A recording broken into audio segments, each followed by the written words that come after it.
계속해서 포항에서 전해드립니다. 경북 동해안은 오늘 맑은 가운데 한낮 기온은 30도 가까이 오르는 초여름 기온을 보이겠습니다. 아침 최저 기온은 13도에서 16도 본포였고 낮 최고 기온은 27도에서 30도까지 오르겠습니다. 미세먼지 농도는 보통 수준이 예상됩니다. 바다의 물결은 동해 중부 먼바다는 최고 2m, 동해 남부 먼바다는 최고 1.5m로 잔잔하겠습니다. 포항 버스업계가 고령의 비정규직 기사 채용을 추진해 논란이 벌어지고 있습니다. 기사들은 시민 안전을 위협하고 처우를 악화시킨다며 크게 반발하는 반면 사측은 근로시간 단축으로 인력이 부족해 촉탁직 채용이 불가피하다는 입장입니다. 장미뱀 기자가 보도합니다. 포항 시내버스 기사들이 회사의 기간제 비정규직 기사 채용에 반발하는 시위를 벌였습니다. 기사들은 60살 이상 고령의 계약직 기사가 채용되면 대중교통을 이용하는 시민들의 안전이 위협받게 될 것이라고 우려합니다. 실제로 지난해 광주에서는 과로에 시달리던 계약직 버스기사 66살 김모 씨가 신호 대기 중 의식을 잃고 숨져 논란이 되기도 했습니다. 집중력이라든지 특히 야간의 시력 저하 등으로 해서 시민의 안전과 직접적으로 연결되기 때문에 안전에 심각한 문제가 있다고. 포항 시내버스 회사는 61살이 넘은 고령의 경력기사에게 신입사원 수준의 임금을 주고 1년 단위 계약직으로 채용하겠다는 입장입니다.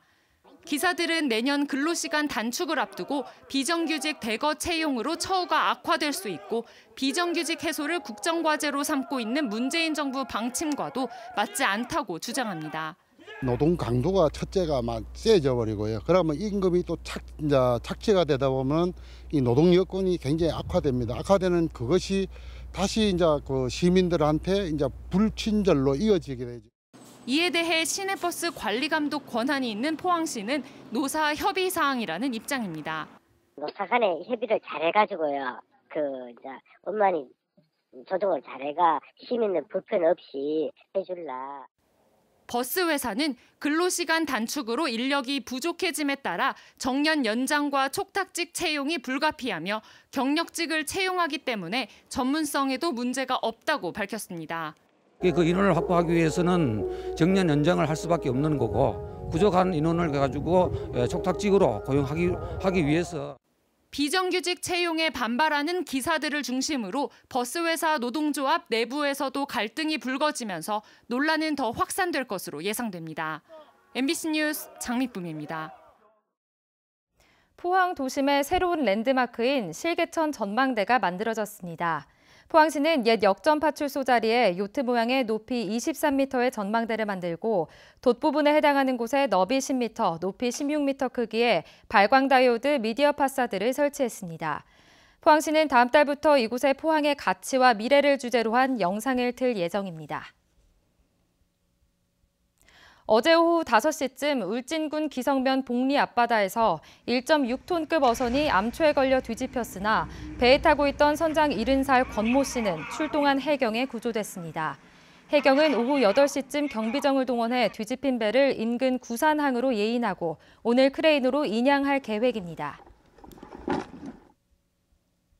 경북소방본부는 부처님 오신 날을 앞두고 도내 전통사찰 52개소를 대상으로 시군 관련 부서와 합동으로 소방특별조사를 실시합니다.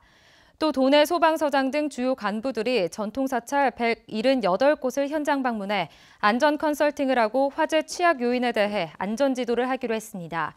최근 5년간 도내에서 발생한 사찰 화재는 41건으로 나타난 가운데 촛불 등의 취급 부주의가 17건으로 가장 많았고 이어 전기적 요인이 11건으로 파악됐습니다. 본격적인 산나물 채취 시기를 맞아 독초 중독주의보가 내려졌습니다. 행정안전부에 따르면 지난 5년간 자연독 중독 사고 환자가 42명에 달하고 특히 새순이 돋아나는 봄철 산나물과 생김새가 비슷한 독초로 인해 중독 사고가 자주 일어나고 있습니다. 독초와 산나물은 전문가들도 쉽게 구분하기 어려운 만큼 잘 모르는 산나물은 채취하거나 섭취하지 않는 게 최선이라고 행안부는 당부하고 있습니다. 최근 국제유가 상승 등의 영향으로 우리나라 경유와 등유, 휘발유 가격이 계속 오름세를 보이고 있습니다. 한국석유공사 유가정보 서비스인 오피넷에 따르면 5월 둘째 주 경유 판매 가격은 5.5원 오른 1,363.2원, 등유는 2.9원 오른 910.9원으로 연중 최고치를 기록했습니다. 보통 휘발유 가격도 전주보다 리터당 7원이나 오른 1,562원으로 3주 연속 상승 곡선을 그리면서 최고치에 육박했습니다.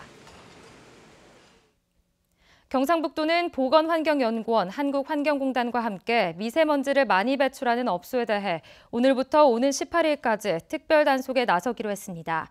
경상북도는 2개 반 6명의 점검 인원을 투입해 미세먼지를 많이 배출하는 소각시설 등 대기 배출 사업장 11개소에 대해 굴뚝 원격 감시 체계의 정상 운영 여부 등을 집중 단속할 계획입니다. 이상으로 포항 MBC 뉴스를 마칩니다. 여러분 고맙습니다.